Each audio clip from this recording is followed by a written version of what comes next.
और क्या आपको लगता है कि वाकई मॉडर्न हुआ है? क्योंकि ये तस्वीर देखिए जहां पर, और ये बड़ी सुखद तस्वीर है कि एक और देखिए टोपी लगाकर बच्चे हैं, टाई लगाकर भी बच्चे हैं।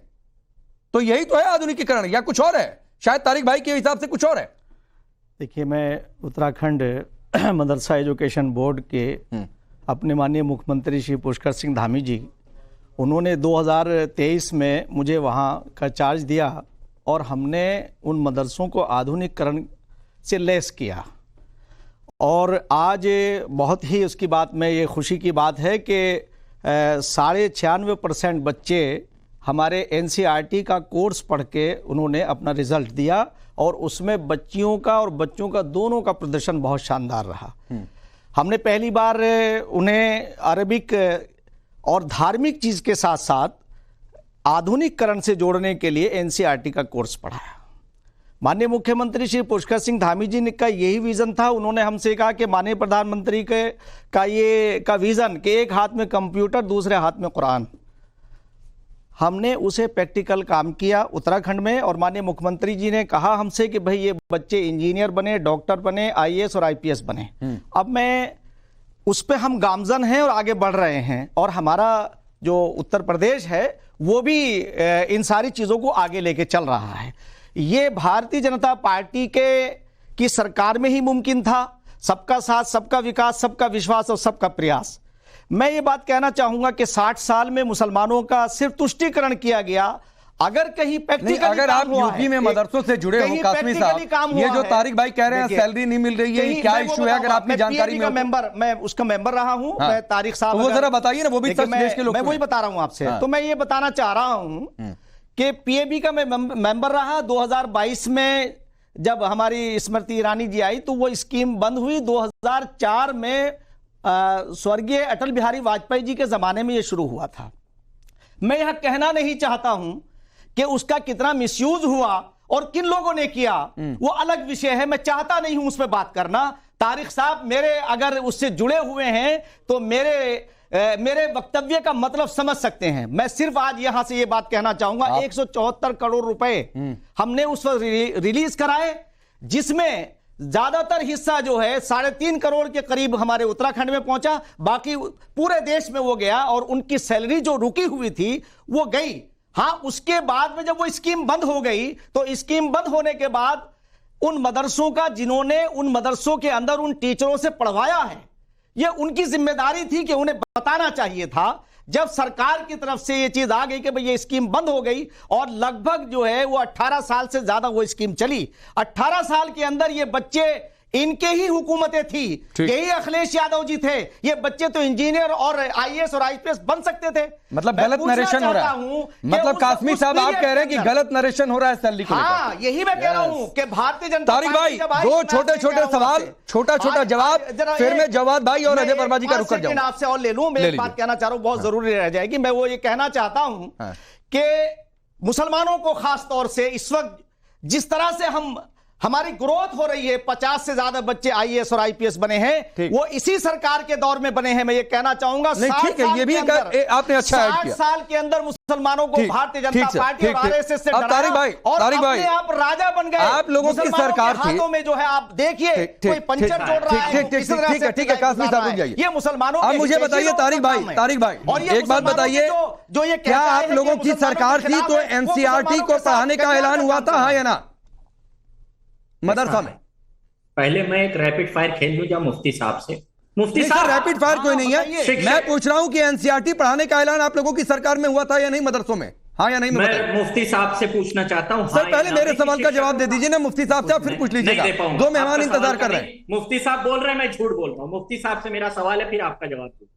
मुफ्ती साहब, शिक्षकों को जो आधुनिक टीचर थे उनको 7 साल से तनख्वाह मिली या नहीं मिली, हाँ कि ना?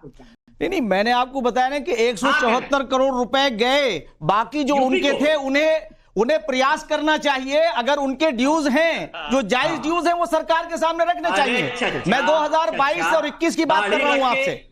मैं उस पीएबी मंत्रालय में मैं मेंबर था। मैं उसमें उस वक्त सदस्य था। मैं आता हूं बीच में, हमने रिलीज कराया। मैं आता हूं बीच में। तारिक भाई, मैं इसको सिंप्लीफाई कर देता हूं दर्शकों के लिए। एक स्कीम थी, वो स्कीम बंद हुई है। सैलरी को लेकर कुछ इश्यू है, ये कासमी साहब की बातों से भी लग रहा है कितना इशू है वो एड्रेस होना चाहिए, नंबर एक बात। नंबर दो बात, अब मेरा आपसे सवाल है, एनसीईआरटी पढ़ाने का ऐलान आप लोगों की सरकार में हुआ था? हाँ या ना? कौन पढ़ाएगा? अरे सर पहले बताइए ना, एनसीईआरटी पढ़ाने का ऐलान आप लोगों की सरकार में हुआ था? आधुनिक पढ़ाने का सरकार का हमें एनसीईआरटी सिलेबस आप लोगों की सरकार में मदरसों में पढ़ाया जा रहा था, हाँ या ना? बगैर टीचर के अगर नहीं तो आधुनिक शिक्षा आप नहीं दे रहे थे। बगैर टीचर के आप पढ़े हैं? टीचर तो रखना था ना आप लोगों को।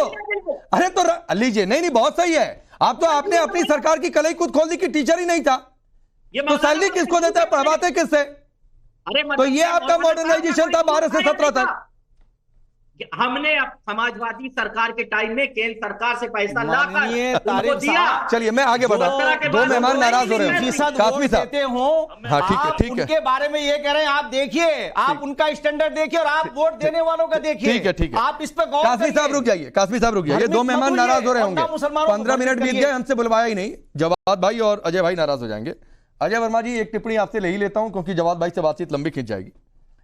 अब ये बताइए कि ये तुष्टीकरण नहीं तो क्या है जो बीजेपी सवाल उठा रही है? आप एनसीईआरटी सिलेबस आपकी सरकार में पढ़ाने का ऐलान नहीं, एआई कोडिंग पढ़ाने का ऐलान नहीं। राकेश जी, आप अपना पक्ष रखने के लिए स्वतंत्र हैं और आप अपने पक्ष को जिस तरह से सजाते हैं। अरे मैंने तो फैक्ट रखा, पक्ष क्या रखा भाई? मैंने तो पूछ लिया उनसे कि बताइए आपकी सरकार में ऐलान हुआ था क्या, वो बोल ही नहीं पाए। अब मैं अपना पक्ष रख रहा हूं। हाँ बोलिए। देखिए, सरकार 2004 मदरसा एक्ट को जब योगी जी ने खत्म कर दिया, सुप्रीम कोर्ट ने थप्पड़ दिया और अभी फिर देश में वो जंगल राज की तरफ ले जाने के लिए कांवड़ से पहले एक आदेश जो कभी था ही नहीं कि साहब नाम लिख लिए हिंदू मुस्लिम कराने के चक्कर में, ये सरकार का केवल चुनावी एजेंडा है। 10 सीटें कैसे जीती जाए उसके लिए सोशल फैब्रिक खत्म हो या देश में प्रदेश में जंगल राज हो, सरकार को ना किसी की शिक्षा। आज उत्तर प्रदेश का देश में जो मुस्लिमों के हालात हैं इस सरकार में 2010 के बाद, मैं हो सकता मैं गलत हूँ, अभी एक भाजपा सरकार के बिट्ठू नहीं होते, तोते होते हैं, उन्हें जैसे बताओ वैसे पढ़ते हैं, तो वो बता रहे थे कि साहब अरे पहले तो ये देखिए, आप ये समझिए, मैं आपसे कह रहा हूं, मुझे बताइए, तुम जितने अपने आप को, तुम तो पिट्ठू नहीं एजेंट थे, तुमने आरएसएस और बीजेपी से मुसलमानों को डराया और अपने आप तुमने फायदा उठाया। मैं पूछना चाहता हूं तुमसे कि तुम एजेंट थे या कौन थे? कौन थे तुम? ये अल्फाज जो तुमने इस्तेमाल किए, क्या तुम पढ़े लिखे? यही तुम्हारा चरित्र जो है ये सामने आता है। बीच में ना ये चरित्र बीच में कैसे ना बोलूं मैं? अल्फाजों को सही करिए, आप अल्फाज को सही करिए। तुमने एजेंट बन के मुसलमानों को बरगलाया, उन्हें बर्बाद किया, उन्हें मुख्य धारा से काटा और उसके बाद मियां मिट्ठू बनते हो। सरकार के मैं दावे के साथ कह रहा हूं, जब मुस्लिम मोहल्लों में जाओगे तुम्हारी तबीयत पूछेंगे वो लोग। आप तोते बंद करना बोले, मैं क्या करूं? तो अरे मैं तोता बन रहा हूं या मैना बन रहा हूं? मैं तुमसे पूछता हूं कि तुमको बिल्ली थे या नहीं थे? अरे तुमने बिल्ली का काम किया नहीं किया? तुम्हें डिबेट करनी आती है? सभ्यता नहीं है डिबेट नहीं, तुम्हें असभ्यता की बात खुद करते हो और सभ्यता ढूंढते हो। अरे सभ्यता ढूंढते हो, अल्फाज तो तुम्हारे पास है नहीं। अच्छा मैं बीच में आता हूं, मैं बीच में आता हूं, बीजेपी से आरएसएस से मुसलमानों को डरा करके कासमी साहब रुक जाइए, कासमी साहब रुक जाइए, कासमी साहब रुकिए, अजय वर्मा जी रुकिए, अजय वर्मा जी रुकिए सर, रुक जाइए सर, रुक जाइए, रुक जाइए। आपके हिसाब से जो नहीं बोलेगा, जिसने बीजेपी के पक्ष की बात कह दी, आपके हिसाब से वो तोता हो गया, आपके हिसाब से वो पिट्ठू हो गया। आप परिभाषित करने लगेंगे, तमगा देने लगेंगे, ठीक थोड़ी नहीं है। देखिए राकेश, आपका अपना वर्जन, मेरा अपना वर्जन, इनका अपना वर्जन, तो इनका भी तो अपना वर्जन होगा। चलिए मैं जवाद भाई के पास जाता हूँ। रुक जाइए अजय वर्मा जी प्लीज, जवाद भाई एक तो माफी बड़ी देर से आ रहा हूँ। अरे रुक जाइए प्लीज प्लीज प्लीज, रुक जाइए, रुक जाइए प्लीज, रुक जाइए। आपने ये देखा, मुसलमान बहनों को देखा, भाइयों को देखा, एंकर बना देते हैं। पहले पूरी बात सुन लीजिए। एक मिनट अजय वर्मा, अजय वर्मा प्लीज, तैयारी करके आते एकदम लिमिट से बाहर नहीं, रुक जाइए। अभी मैं सैयद जवाद के पास जा रहा हूँ, रुक जाइए सर प्लीज। कौन किसको क्या बना रहा है, नहीं बना रहा है, ये देखने के लिए नहीं बुलाया किसी को यहाँ पर। रुक जाइए सर प्लीज, और आपसे ज्यादा इसका फिलहाल आज सैयद जवाद का है। रुक जाइए, रुकिए जवाद भाई। ये मुसलमान बहने, ये भाई जो खुश हैं साइंस के प्रोजेक्ट्स लेकर, जो खुश हैं ये कह रहे हैं कि डॉक्टर इंजीनियर बनेंगे, जो खुश हैं ये कहते हुए कि मदरसे में बहुत बड़ा कायाकल्प हुआ है, ये पूरी उनकी बातचीत है। अभी तो हमने सिर्फ एक छोटा सा हिस्सा सुनाया है, फिर भी डराया जाता है बीजेपी सरकार से। पांडे जी आपने देखिए बीजेपी सरकार का क्या है, अभी एक तो हमारे सामने मदरसे से निकले हुए मुफ्ती शमून कासमी साहब हैं जो मदरसा बोर्ड के चेयरमैन भी बने, और उससे पहले मदरसे से निकले हुए लोग जो हैं इस देश के शिक्षा मंत्री भी पहले रह चुके हुए हैं। तो मदरसों का आधुनिकीकरण की जहाँ तक बात हो रही है, तो मुझे लगता है कि मदरसे से निकले हुए लोग बहुत ज़्यादा आधुनिकीकरण को जो है वो एक्सेप्टेंस देते हैं और पहले से भी देते चले आए हैं। और साइंस के दौर में भी मदरसों के अंदर से ही बहुत सी तरक्की निकली हैं, बहुत सी चीज़ें जो हैं साइंस के अंदर जितने भी आविष्कार हुए, जब मॉडर्न एजुकेशन पूरे वर्ल्ड में भी नहीं आई थी, तब भी उस वक्त मदरसे से निकले हुए लोगों ने बड़े बड़े कीर्तिमान स्थापित करे हैं। और इस देश के बड़े साइंटिस्ट, राष्ट्रपति साहब भी कहाँ से निकले हुए हैं वो बताने की ज़रूरत नहीं है। अब मुद्दे की बात पर आते हैं। देखिए क्या है, अल्पसंख्यकों के जुड़े हुए मुद्दों की जहाँ तक बात आती है, आपको पता है पिछले साल सरकार ने कितना बजट मुसलमानों का काटा है? लगभग 40% के आसपास जो है पिछली बार केंद्र सरकार ने बजट काटा था।